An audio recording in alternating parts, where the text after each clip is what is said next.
who wants to take this responsibility? Just the small, very small responsibility. Who can take this? So someone, uh, if someone tells, otherwise I will tell some random name, maybe William. Yes, sir. Okay, so you just make other people attendee. Okay, sir. Yeah. So then this thing will not happen, right? I was removed again, sir. Sir, I think it will be best if you do it right now. It will not take long, actually. Just a few clicks it will take. No, you can do that or you cannot. You So have that it's 63 people. So every time I make somebody an attendee, it asks for confirmation. So it's going to take a long time. confirmation from. Like each time a person tries to make the other an attendee, it will ask for confirmation. So it will take pretty long. Okay. So Okay. since you're the organizer, you can actually do that in a few clicks. So you could just go Okay. to participants. Okay. Just a minute. So actually, Arnab sir was the organizer, I think. So okay, participants then. So there should be some settings at the top, probably meeting options or something like that.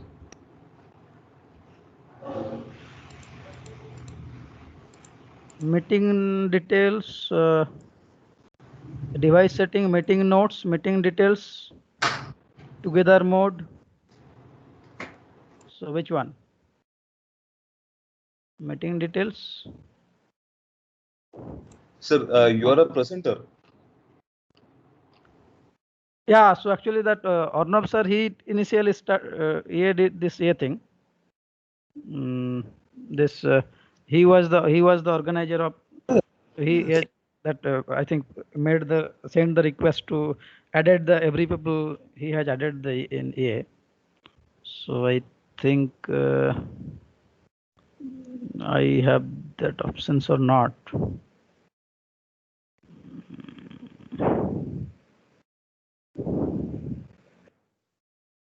Sir, I think the best solution will be everybody can make the other an attendee. So if everybody does that, it will take less time and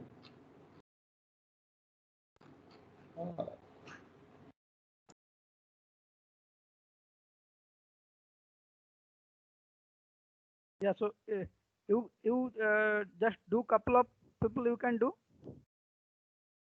Yes, sir, it will be faster if we all do it. Yeah. So everyone you do that. Whoever is getting removed multiple times, so you can do that. Yes, but Can the you please problem tell how to do it? once you are an attendee, you won't be able to make others as that. So Okay. Sir, someone is already doing it. Many of us have Somebody become is doing attendee now. some presenters and attendees. Yeah, somebody is doing. Yeah, Yes, everyone is made attendee almost. yeah. Yeah, so it is done almost. Okay, so 61, 62. Yeah, okay, fine. So now I think it will. Yeah, okay. Okay, so okay, so it took 10 minutes time. Anyway, so I will start this module 3 as I just told in the beginning, and then again in the next week I will again come back. So in the meantime, Somnath sir has passed some message that you people might have some different queries on his topic, whatever was taught. So instructed you to go through chapter 3 and 4 before coming to tomorrow's class. So he just passed one message and information. Okay. So study about from this Mazidi book, chapter 3 and 4, so that it will be easier to grasp tomorrow's discussion and those here. Okay. Okay. So let us start our discussion. So you can now you can see my slide, right? Yes, sir. yes. Yes, sir. Okay.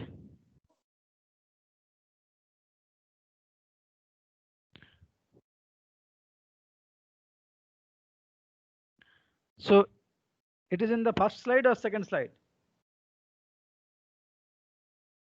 First slide, sir. Huh? First slide, sir. First slide. Okay. Here.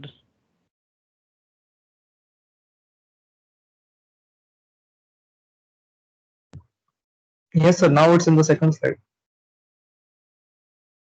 But it is in editing mode, right? Or full slide? Full screen. No, sir. Then you can press F5 to make it full screen. No, F5 somehow it is not showing the. Sir, I think you have to share your whole screen. You have shared only PowerPoint. I think so. So F5 or Shift F5 should work. Function F5. FN F5 is also. Sir, there is a option I to present now- directly. I think now Sir, I it's come. think you have to share full screen. I think you have shared only PowerPoint. Now it is coming. No, sir. Now it is Sir, which slide? Slide 3. Understanding. You can see the zoom bar on the No, bottom corner. Just beside there, there's a present option. You can click on that.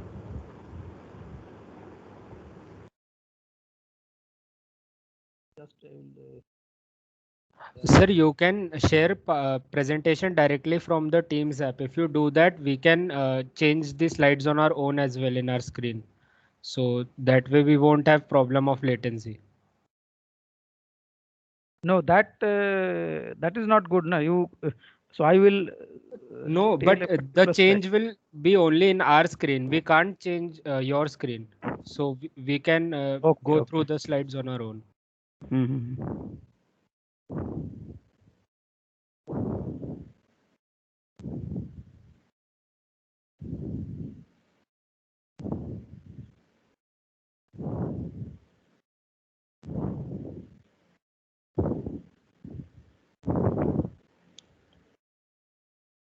Yes, sir. And Now now- it is full screen. Okay. Now slide is changing. Yes, sir. Okay. Okay. So let us start this module 3. So which is on the real world systems and their controller implementation aspects. So in the continuity, so in the last class you have seen about this. We have started this microcontroller, the description and the programming point of view. And you know that basically our objective is this embedded control software, that aspects, and basically this we have to it is with respect to the embedded control system and its software development, that point of view. So I have a real world system. For example, I can think of some mass spring damper system, right? Or I can think of some our practical system like some temperature measurement system, some acceleration measurement system, or some that point of view, or some speed control system. So these are some of the practical examples. Now those particular system I have to control with respect using the embedded controller. Okay, so basically that system. So firstly I have to understand what this system means and what this control means, what is this control system, and how to make a controller which can control the system. So that system can be some speed control system, temperature measurement system, or some real life example, whatever. And in order to know that, so firstly today we will just give that basic overview of this system aspects as well as their control aspects, the basics of the controls and requirement of the controllers, and requirement of the mathematical modeling, so that I can design a controller in an embedded platform or microcontroller platform, and that embedded controller I can interface with the system with the help of some sensors, actuators, or other peripheries, fine, and then I will be able to control. So our today we will try to cover this basic introduction to the control system with practical example, then open loop and closed loop system, then the manual versus automatic control, what does it mean. Then we will also look into the mathematical modeling aspects, what is meant by linear system and what is meant by transfer function. Okay, so this is the content page. So I hope all of you are in the content page now. And now we are going to this introductory slide. So everyone can see this introduction slides, right? Yes, sir. Yes. Okay, so let us continue. And in between, if you have any issues or doubts, so please let me know. And during the discussions also, you can let me know, or otherwise you can type in the chat box as well. So in that way, we will continue. Okay. So I hope I have given you the overview that what we are going to discuss today in this module 3, and that don't worry. So when in the next week, when I will again resume this module 3, I will just give the recap of these things and then I will continue. Okay. So fine. Now system. So what is meant by the system? So system is basically, I can think of as an interconnection of elements and devices for a desired purpose, right? So basically it can include and under a system you can have some subsystem as well. So it includes necessarily some elements, or it can include some devices or components, and our objective is we want to achieve certain purposes. So that means certain amount of input I will give to the system, and accordingly I will get a certain output depending on the type of the system. Now this system can be in, you can see in the below, we have this A as well, some that block type of things we have shown here, and this system can be different types. It can be some engineering system. Suppose under engineering systems also you can have some electrical system or mechanical system or some chemical system, whatever. Then it can include some biological systems as well.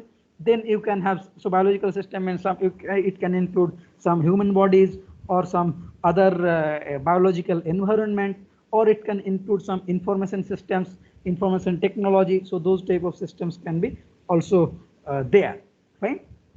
And suppose in under engineering system I can think of some under engineering also, suppose electrical science point of view, I can think of some electrical circuit as a system.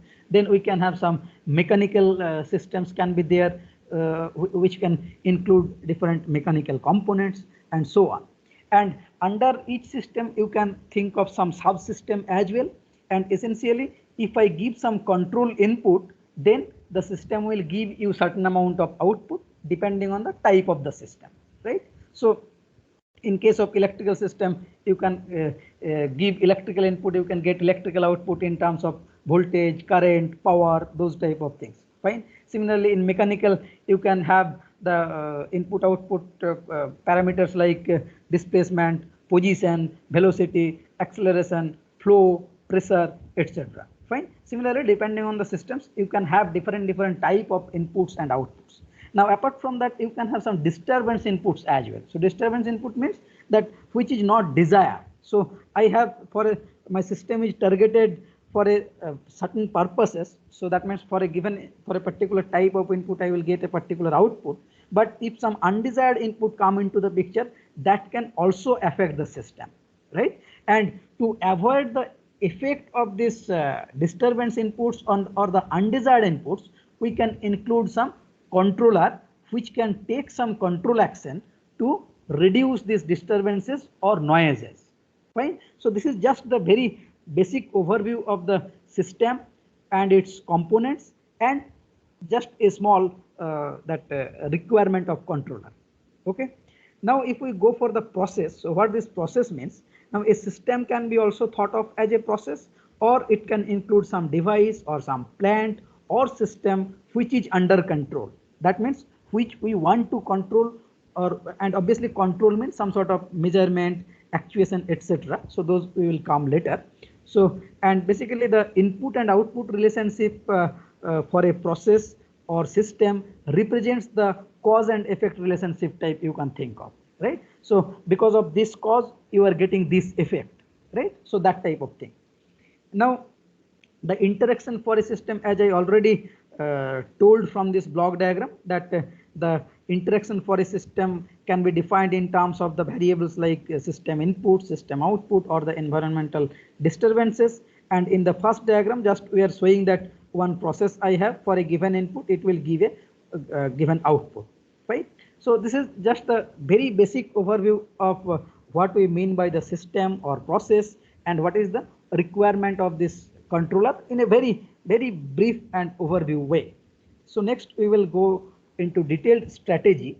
So now we are looking into what this control system means and why we are studying this control system basics, because ultimately we will control some particular system and with respect to embedded application. Like for example, in the introductory slides, we talked about that washing machine example. That is a beautiful example of embedded control system, and there like we have to control different parameters, like how much time it will be rotated for washing or spinning, or you have to we have two path to this process. So one is the washing the clothes, rinsing it, and then another is the drying component, right? So there are also different type of control system that logic is required, and unless we know about the process or plans or the basic of control system, we cannot implement it in a microcontroller for an intended application, like for example the washing machine, right? And obviously it includes different sensing, actuation, computation, and so on. So just if I formally if I want to say what this control means, so I can say that it is the process of causing a system variable to conform to some desired value, right? So it is self-explanatory lines. So it is a process of causing a system variable to conform to some desired value. And further explanatory, what we can say that if I talk about a control system, which is again an interconnection of components forming a system configuration which will provide a desired system response based on what? Based on sensing, computation, and actuation, right? So these are the three primary parameters. So basically we want to say that when I will talk about a control system, so it will also include a couple of interconnection of different components to form a system configuration to achieve certain desired performance or responses, and that desired responses how we can achieve with the help of sensing, computation, actuation, etc.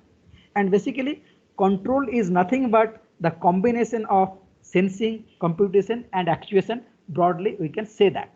Fine. Now if you look at this diagram, so where this automobile or suppose some car is moving, and suppose I want to control the speed of this automobile, then what I have to do, suppose I want to I have something in mind that I want to move 60 km per hour or 80 km per hour, something is my requirement. Fine. So here for example the suppose if I don't have any automatic control system, then the driver who is driving the automobile, the driver itself, himself or herself is doing the control mechanism. So basically in that whole control loop or control system path, the driver is also one of the components. Fine. So where what is happening? So suppose if I want to achieve 60 km per hour, so then what I need to do, that 60 km, that is my reference point, and then I have to measure what is the actual speed now. So then I need this sensing. So sensing of the vehicle speed. So suppose 60 is my desired, if the sensing speed is 50, so that means I have to increase 10 km per hour more.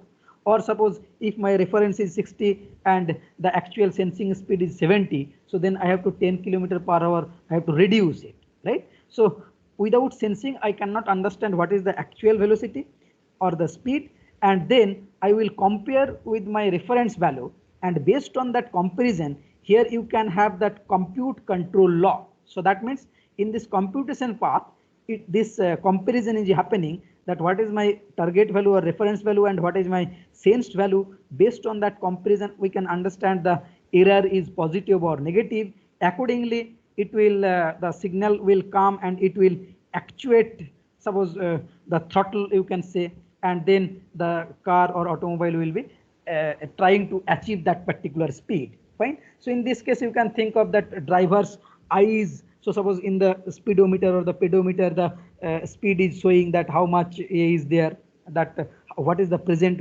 speed, and accordingly if he wants to achieve more speed than the driver himself, so through his eyes he can see the speedometer or the pedometer, and accordingly he can accelerate or decelerate to achieve that certain target. Fine. And that is just the example of this control system. And if I have something automatic control system where the everything is being automated, so suppose some driverless system or some other example where the automatic control system is being happened, so in that case the sensor, actuator, controller, so everything will be inbuilt, and automatically the control laws will be computed and the control system will be happening. Fine. Now what is the goal of the control system? So we can think of that first one is the stability. So stability means that the system maintains a desired operating point. So suppose that means hold a steady speed of suppose some particular 60 km per hour, something like that, right? So it should be stable, it should not deviate or fluctuate with respect to that particular value. Secondly, we have the performance. So performance means system should respond as rapidly as possible to the change. That means if I suppose suddenly mindset of change that because of the some traffic I need to reduce the speed, so then I need to brake it, or I need to increase the speed, so accelerate it. So depending, so that it should be faster, so performance wise, that how quickly it can respond to the changes. And third one is the robustness. So robustness means system tolerates how can it tolerate the perturbation in dynamics in terms of suppose mass or drag force, etc. So suppose some jerk is happening, or suppose some sudden brake is given, so then those type of perturbation how it can handle. Fine. So these are the typical goals, like I have to get good stability, good performance, and good robustness, right? So these we can just summarily talk about the goals of the control system, right? Yeah. So then this human body analogy already I have discussed during my introductory lectures. So where we talked that our human body is the beautiful example of control system, where the brain can act as the controller. Then our sensory organs like eyes, nose, ears, those can act as the sensor. Then we have the hands, limbs, legs, those are the acting as the actuator, like this. Fine. And here again, to that extend that that analogy, we have here given some another example like a thermoregulatory system. So that already I told in the introductory lecture that we try to regulate our body temperature around 37 degrees Celsius, and there is very beautiful thermoregulatory or temperature control system inside our brain or the body, right? And I explained that in case of winter, summer, or even in case of feverish condition, how this thermoregulatory system comes into picture, or how beautifully it works to maintain our body temperature, right? Secondly, we have the example of pancreas, right? So in pancreas, what it does, it regulates the blood glucose level by generating the insulins, right? Or so here what we have, suppose you know that when the blood glucose exceeds the normal range and the pancreas is not capable to regulate the blood glucose level, because for healthy or normal human being, if the pancreas is healthy or fit, so then the pancreas is that self capable to regulate the blood glucose level, right? But if because of some disease or some other factors, if it cannot regulate by its own, so then it cannot generate sufficient amount of insulin. So in that case, the insulin has to be injected from the outside, right? So that is just the, and this you can think of as the that if you think of human body is the whole system, so these you can think of the different subsystem, which is itself a very beautiful control system, right? Then eyes, ears, hands, already I told previously that they are acting as the sensors, so I can follow the moving objects.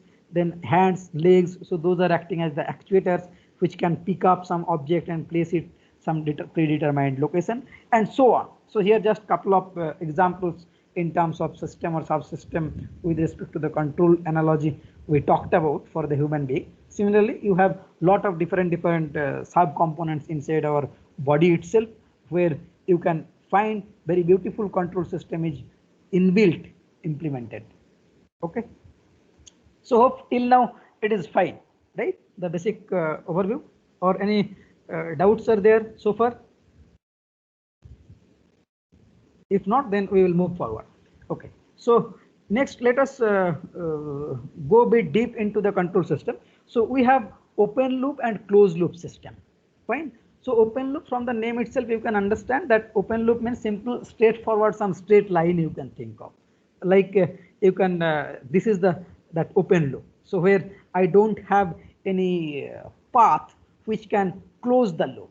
Fine. And another will be closed loop. So open loop utilize an actuating device to obtain the desired response without any feedback. So here basically some set point or some particular knob I can move, and then according to my given input, the actuating devices will be actuated, and which will again trigger the process to give certain amount of output.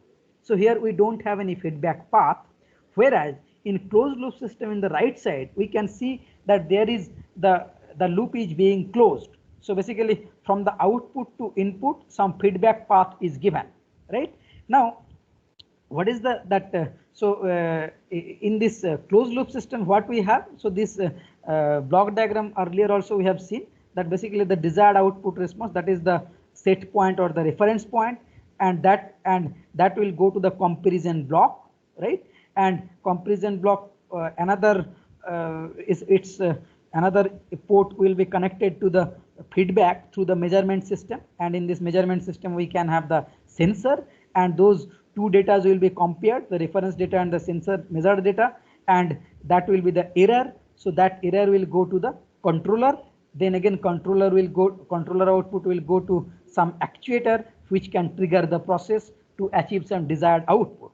Fine. So basically you can think of, suppose the open loop means, just for example, very crude example, suppose I have suppose some our household fan. So fan, I have some regulator where 1 2 3 4 5 those digits are there. So suppose I have rotated that regulator to number 3, and that means I have something in my mind set up that 3, if I set that regulator at knob 3, so at point 3, then it will rotate at a particular RPM or some particular speed. Fine. And that is just no feedback is there, just the open loop things. But because of suppose some fluctuation in my supply voltage or frequency or some other parameters, if it may happen that actually if I put that knob at position 3, then the required amount of current and voltage is not being applied to the fan, and accordingly it may rotate at some less speed.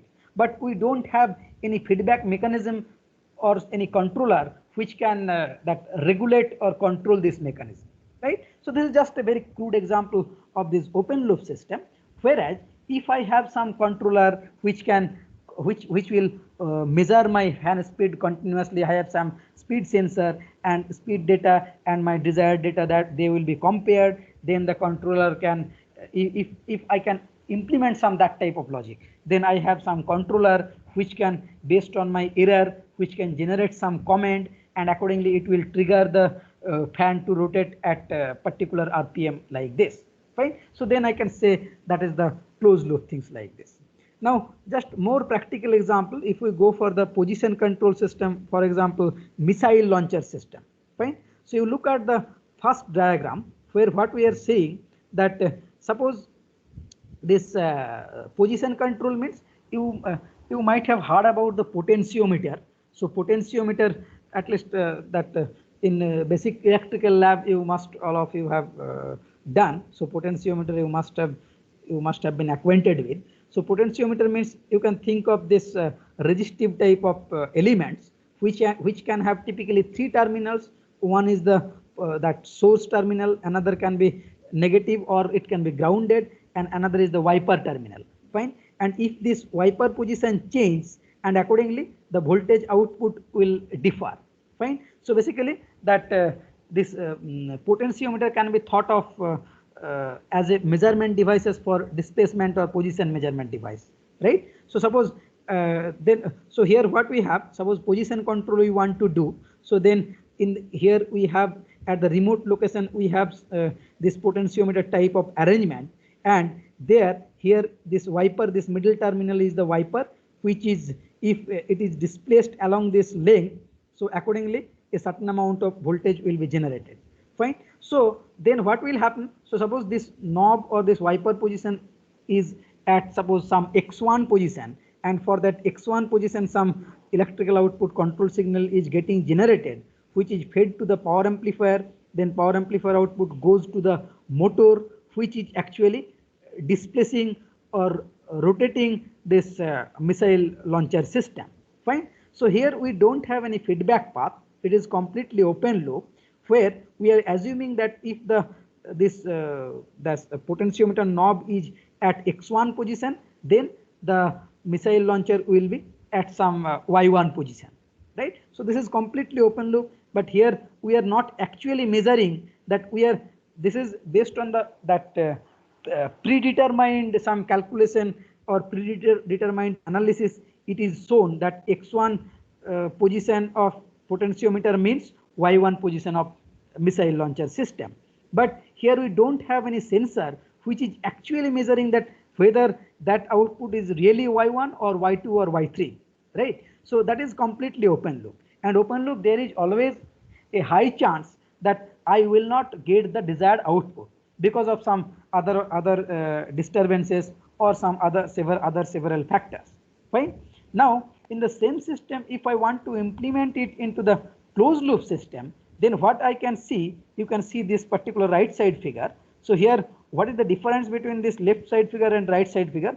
Only difference is that we have a feedback path, and in the feedback path we have some another position sensor. That means the another potentiometer you can think of, and that potentiometer is the output potentiometer we can think of, and this is the input potentiometer.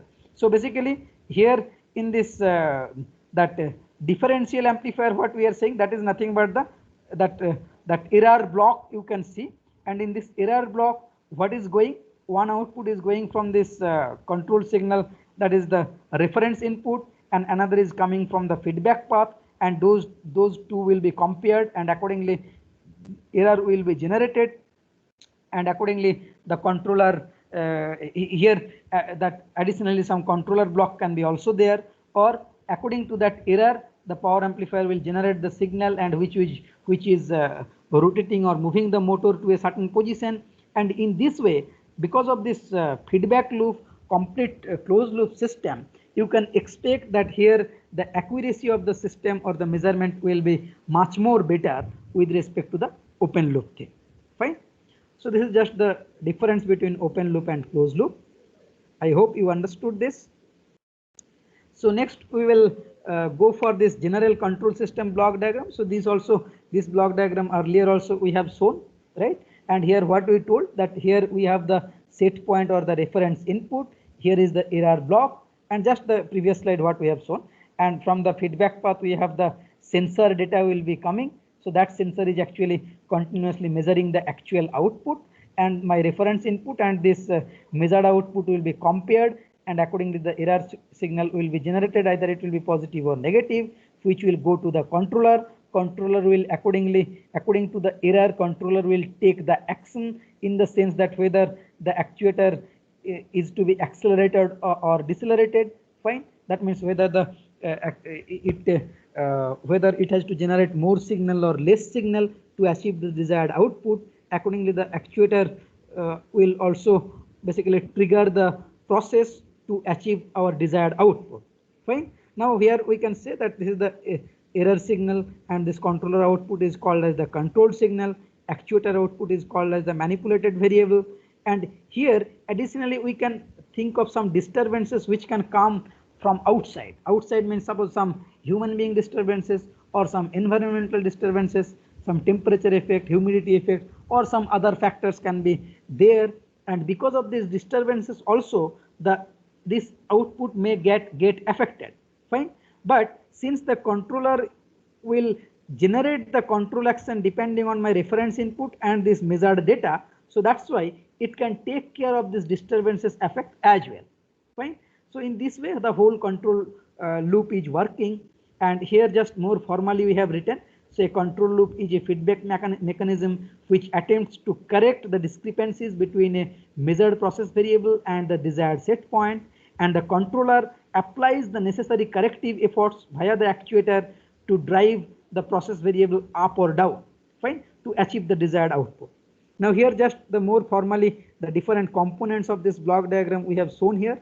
So system or plant or process. So this means it has to be controlled. It can be some temperature measurement system, some speed control system, like some cruise control system or whatever. Then we have the actuators which converts the control signal to a power signal or compatible signal to trigger the process. Then we have the sensors which provides the measurement of the system output. Then we have the reference input which is our desired output. Fine. So this is just the explanation of the general control system block diagram, right? Let us proceed to some example. So example means here again the automobile steering control system example we have shown here. So here again that means here you can think of that driver is, as I told in the previous example also, in this case initially we are thinking that the driver himself or herself is regulating this steering control system, and that's why the driver is the one of the important part of the whole control loop. Fine. So here what you can think of, suppose this automobile is moving and I have some desired direction of travel. Suppose this is the desired direction, but actual direction is this one. So why the actual direction might differ? Because of some slippery road or some that bad road conditions or some other environmental hazards or so on, right? So the driver wants to follow a particular trajectory, but because of some other effects or other factors, it may get some sort of disturbance, right? So then how the control mechanisms will take place? So if you look at that, basically the driver is the main controller which uses the difference between the actual and the desired direction of travel or the trajectory to generate a control adjustment of the steering wheel. Fine. And here we have the typical, suppose road map or some graphical representation where this bluish line is the actual direction of travel and the desired direction is the black line, right? So always we try to match these two lines as closer as possible. Fine. And here that block diagram in the previous slide, what block diagram we have seen, this is just that similar implementation, but here just more precisely we have mentioned that what is the process, what is the actuator, what is the sensors, so like this. Fine. So here you can see that suppose this is the desired path and we have the measurement, that means desired path is in my mind setup or the driver's mind setup, and the actual path that the driver is seeing from his eyes, right? So that it can be visual, or you can have some tactile sensors as well, right? So then those can be thought of as the sensors like the driver's eyes or some actual tactile sensor, right? And those data will be compared and the error will be generated, and accordingly the driver will decide whether I have to in which way we have to rotate or adjust the steering wheel, right? And accordingly the driver will actuate the steering mechanism, because here this is the controller output goes to the actuator output goes to the process. So here we have the automobile steering control system is the process, driver is the controller is generating some control signal, accordingly the steering mechanisms will change, and accordingly that will affect my automobile in terms of the trajectory following, right? So this is just the further extended views of the block diagram with respect to a practical example. Fine. So is it okay so far? Yeah. Yes, sir. Next. Yeah. So next, let us look it in more elaborative way. Suppose let us compare between manual control versus automatic control. Okay. So you can understood that in the previous example that the driver is manually doing the control. So then you can think of that is the manual control. So suppose just the same example we are using here, that the driving a car implies the controlling the vehicle to follow a desired path or trajectory to arrive safely at a planned destination. Now if you are driving the car yourself or the driver, then you are performing the manual control of the car, right? So it is understood.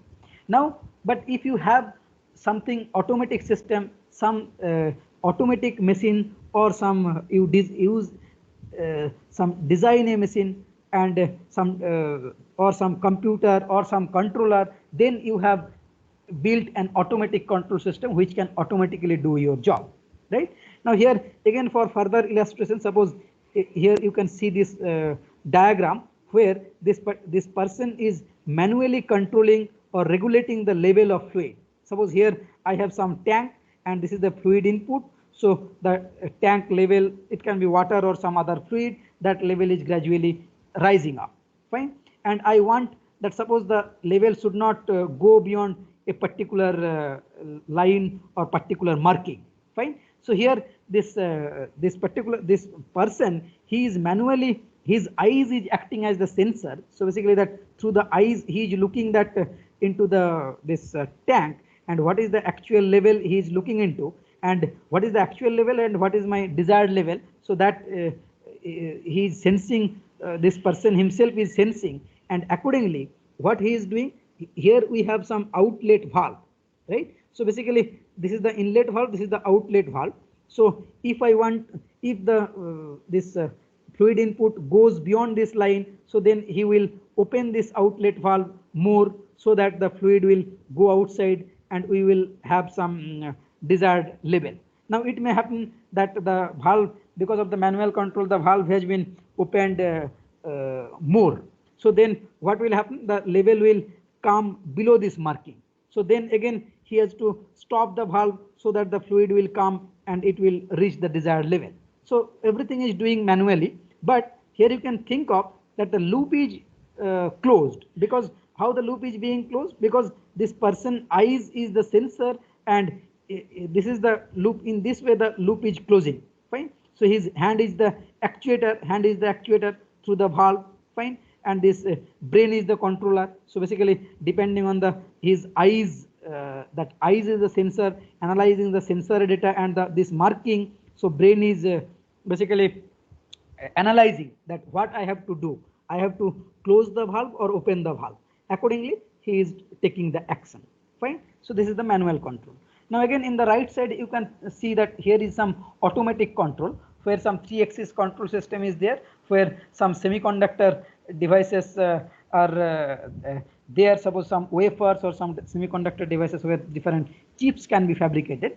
So in this control system, the inspection of individual semiconductor wafers are being happened with a highly sensitive camera, then interfaced with the computer and so on. So here manually I need not look into the microscope, look into the wafer and then do the things. So here everything is being automated with the help of that automatic highly sensitive camera and the computer which does this analysis, fine. So this is just the example. We will further illustrate on this manual versus this automatic system. So here again another example of this manual control, fine. So here I have a process, right? So suppose this is my process, and through this inlet valve some steam or some high temperature steam or fluid is passing through this process, and this is the outlet through which some another fluid or some liquid that is passing from the outlet.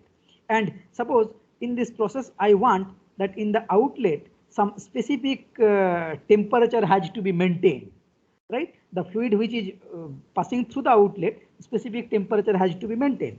So then this particular control is acting as the manual control, because what is being done, similar to the previous slide's analogy, that the operator is doing it manually. So here also what he is doing, here some temperature sensor is kept, and this operator is looking at the temperature gauge, and from this temperature gauge he can understand that what is the outlet temperature. And if the outlet temperature exceeds a certain amount, suppose here I have something in mind that the outlet temperature should not go beyond 30 degrees centigrade, and this is the actual measurement data is being shown. Now if it exceeds the 30 degree, so then what he will do, he will off or close the valve so that the steam cannot be injected through this. or if it is less than the desired temperature, so then he will open it. So in that way, here also he is manually doing the things. Now here just we have described that how it is being happened. So basically, just for further illustrations and for your understanding, we have whatever lines I have said right now, we have written those lines in this text as well, so that it will be easier for you to refer. So all regulation tasks in the manual control has to be done manually. Then, for example, here what we said, that to keep the constant the temperature of water discharged from an industrial gas fired heater, the operator will have to watch a temperature gauge and accordingly adjust a fuel gas valve accordingly. Fine. Now if the water temperature becomes too high, for some reason that operator has to close the valve a bit or just enough to bring the temperature back to the desired value, or if this outlet becomes too cold, then he has to open the gas valve more, right? So this is also he is doing manually, right?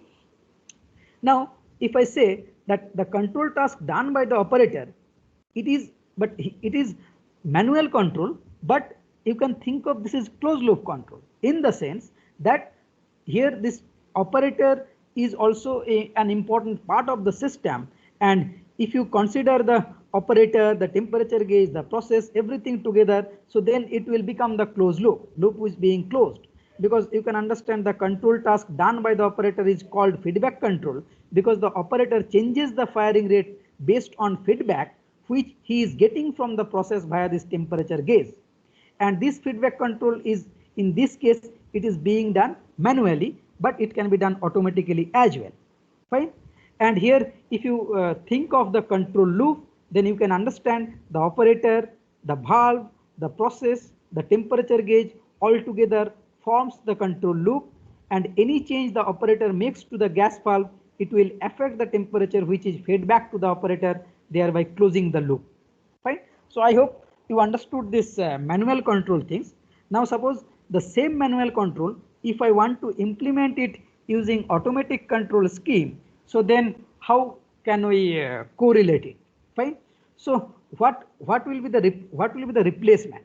So obviously the person or the operator will not be there, rather some automatic controller will be there. Fine. Because the human being in this case was acting as the controller, so instead of that, the process is same. The this inlet path, outlet path, both are same. What are the changes you can look into? So can someone says that what are the changes with respect to the previous slide and this slide? What are the additional things, or what are the replacement we have done? Can anyone say, just looking at this diagram? So there is a feedback loop. Now a component wise, what is the change? Because I told that in earlier also the feedback loop was closed, loop was not open. Controller replaces the human. Yes. Then So the flame rate is reduced by adding carbon dioxide, not closing the valve. no, that is not carbon dioxide. So that we will tell. That is the control output basically. Sorry, sir. So there is a actuator, physical actuator, as well as Yeah. sensor. Yeah, very good. So here you can see that in the earlier case, there was only a temperature gauge was written, and there was some sort of manual reading was there, right? So that some manual temperature sensor was there. But here we have it is written as the transmitter, right? So transmitter means it is acting as its output is directly electrical output. Fine. So here it is the temperature sensor as well as the transmitter you can think of. So temperature sensor in this transmitter, here we have the temperature sensor and its associated signal conditioning block, which is directly giving you the electrical output. Fine. And that is called as the PV, or the process variable. And controller, this is also electronic controller, and this ASP means set point. This is the controller, electronic controller, and this CO means the controlled output. So here replacement is this transmitter, which is giving electrical output. Another replacement is the controller, which is replacing the human being. And here we have the actuator, that is called as the basically positioner of a control valve, which can be operated directly from this electrical output. So basically there is this electrical output from the controller will go to this one, And in order to open or close the control valve, you know that this valve has to open or close. So that means that positioner has to be either pulled up or pulled down. So some force is required to make the valve on or off. So obviously here you need some sort of electrical to pressure converter that we call as the I to P converter. That means current to pressure converter, which can actuate this this actuator or the positioner to make the valve on or off. So this is the replacement. And here let us see, here also we have just written the lines for your understanding purposes. So here what we can see, that to relieve the tedious task of manual control, we will automate the loop. How we can do that? We have installed an electronic temperature measurement devices. This one, we have automated the gas valve by adding a positioner or the actuator, and we have installed a controller here. Fine. Now the controller has a set point. Set point means the reference input that the operator can set the desired temperature. Fine. The controller output and here, so this is my set point, that how much temperature is my requirement, and from here the actual temperature data is coming in terms of electrical output obviously, and then they will be compared. According to the comparison, the controller can understand whether the temperature is more or less, accordingly whether the valve has to open more or close more. So accordingly this electrical output will be generated, which will be converted into pressure, and then the valve will be on or off. Fine. So the so as I already said, this PV means the process variable, CO means the controller's output.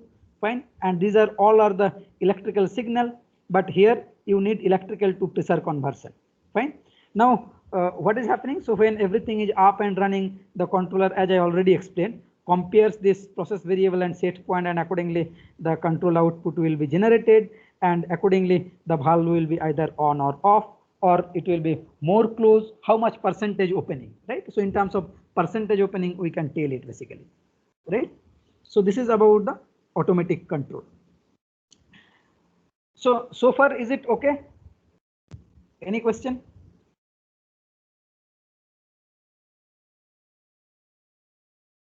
Yeah. Okay. So just so far the basic control system, what is meant by system, what is meant by process, what is this control means, how this control is happening with respect to the practical example, then the block diagram, then manual control, automatic control, open loop, closed loop, those things we have discussed. Now just this mathematical modeling of the systems, I will give the overview for this, and then I will stop for today. So what we mean that so far just with respect to that varieties of examples or visualizations, we have understood the basic control system, that one, right? And then we will learn about the controller and how the controller logic will be there, how that logic can be inbuilt or written in the microcontroller form. So those things will come later. But now just physical things, I think everyone has understood about the physical meaning of the physical meaning or interpretation or requirement of this control system. Fine.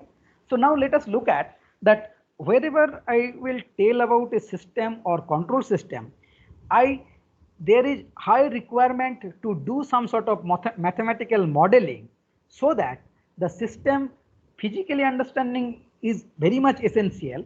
But to do the advancement on this process or control related aspects, I need to know from its mathematical perspective as well, that if I have a practical system, so then how can I model it mathematically, right? So modeling means what? I have a system, suppose just the temperature measurement system or the flow measurement system, whatever, or some control system.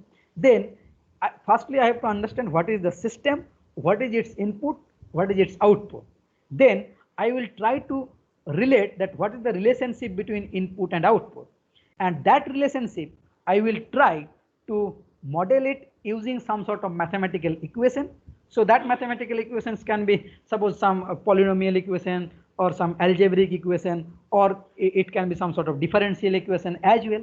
Fine. So that equation means just that will give us the relationship between the input and output, so that mathematically also I can understand about the process, so that it will be easier for me to do the modeling or analysis, or to do the controller logic, to implement the controller logic. So that aspects, fine. So this is the requirement of mathematical modeling, so that some corresponding codes you can write, and that because that is nothing but some algorithms, some logics, and if you know the mathematical model, so then it will be easier for you to do or write the corresponding logic, and accordingly that you can write it in terms of codes as well, and then finally you can burn it into the microcontroller, right?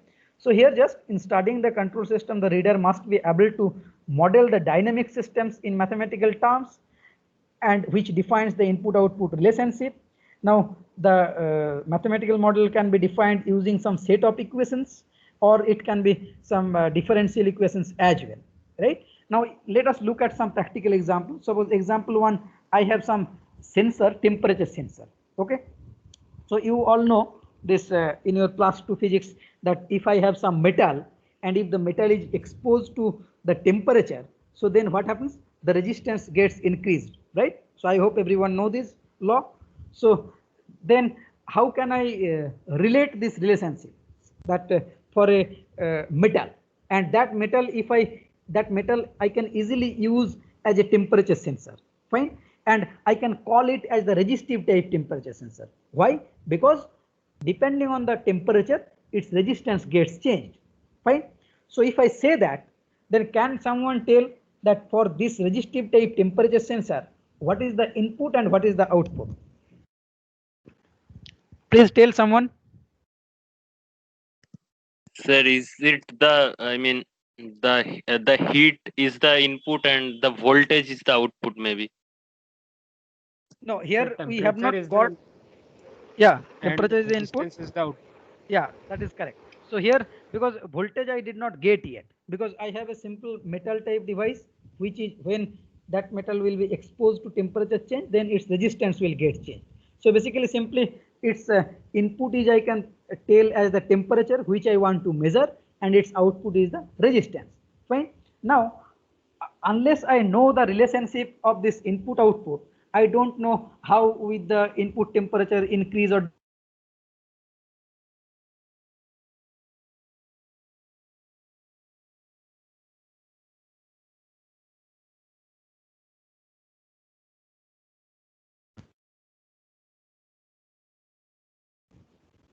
hello.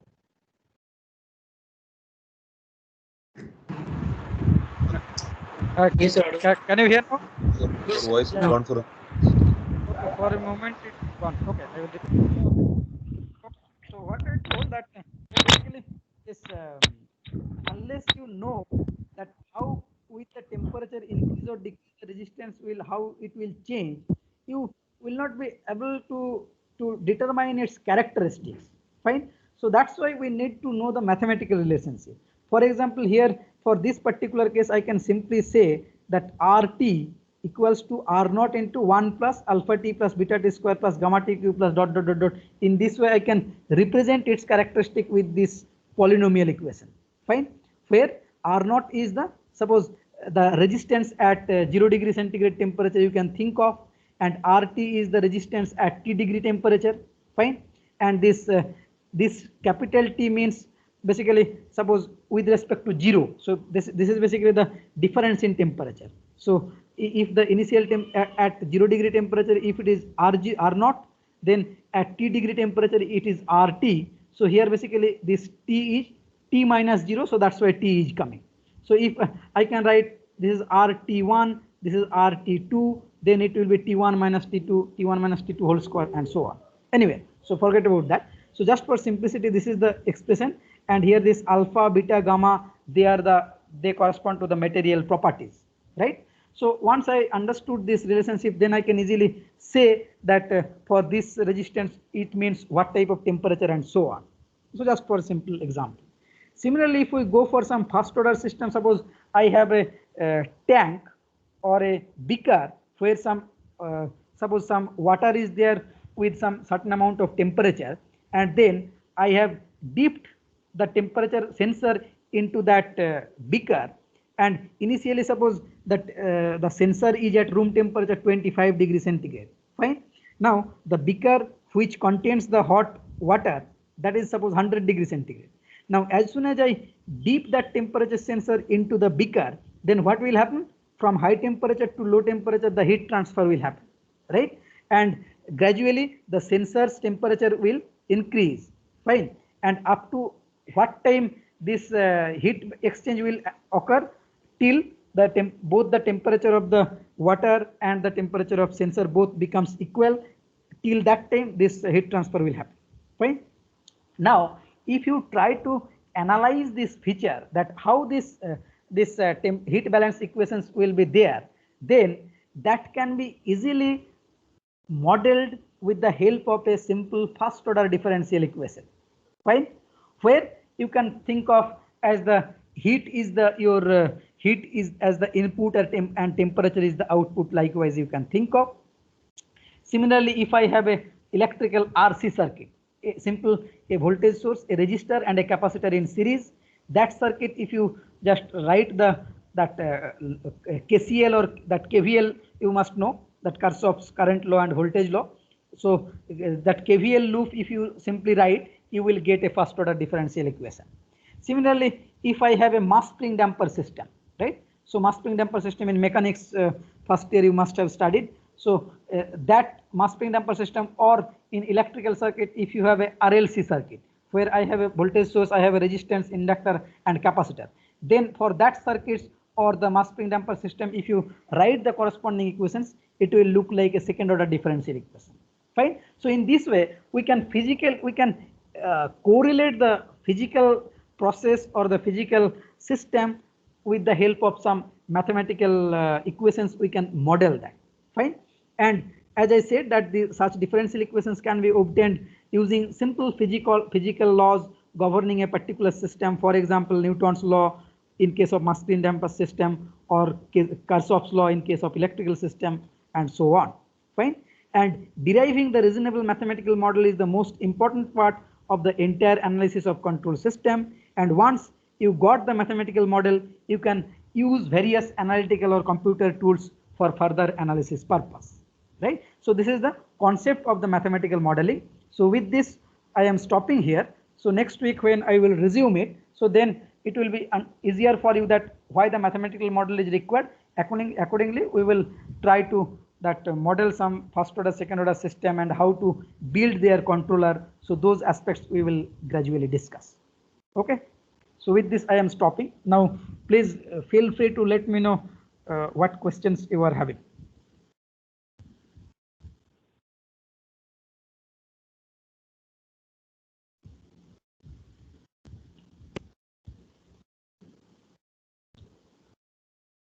Any question?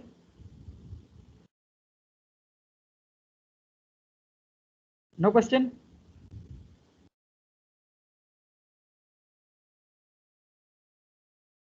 Hello, everyone there, right? Yes, sir. Okay. So is it okay? Yes, sir. Thank you, sir. Any doubts? Thank you. Okay. Okay. If you don't have any doubt, some people have resistive temperature sensor.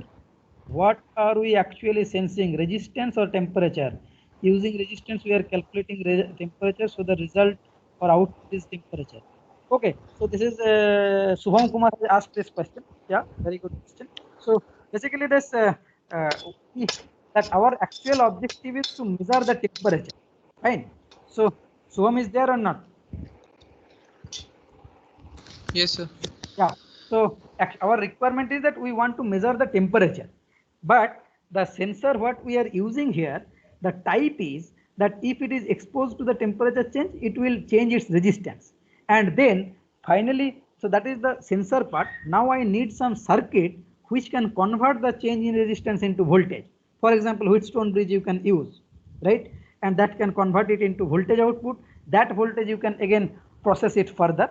So basically I told earlier also that whatever be the physical quantity, temperature, pressure, whatever is there, we want to convert it into electrical parameter, so that it will be easier for process, and you can that interconnect it with the embedded controllers or electrical circuits as well, fine. So that's why we will measure the temperature in terms of resistance, and then using Wheatstone bridge, you will measure the temperature in terms of voltage finally. Or again, if you connect it some microcontroller, then some display, so then finally again you can measure in terms of some digital output as well. Fine. So that is just the interpretation. So here, but our objective is to measure the temperature. So in this case, using the resistance, we are calculating the temperature. So then again, if you use some bridge, so you will convert it into voltage, and that voltage will be suppose 1 volt correspond to 10 degree centigrade, likewise. So some particular, that is called as the calibration. So that is also required later on, and to know that if this voltage means how much temperature. Okay. Is it clear? Okay. So if you don't have any doubts, so I am stopping here, and tomorrow again Somnath sir will continue with the microcontroller. And as I told in the beginning, so he passed a message that please go through chapter 3 and 4 for, and that will be helpful to understand the lectures tomorrow onwards. Okay. Okay. So thank you. Okay, sir.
Someone is there?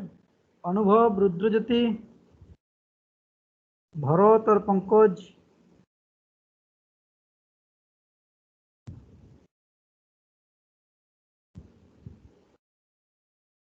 Anubhav, Shobhat, P. Bharat, Rudrajati Roy.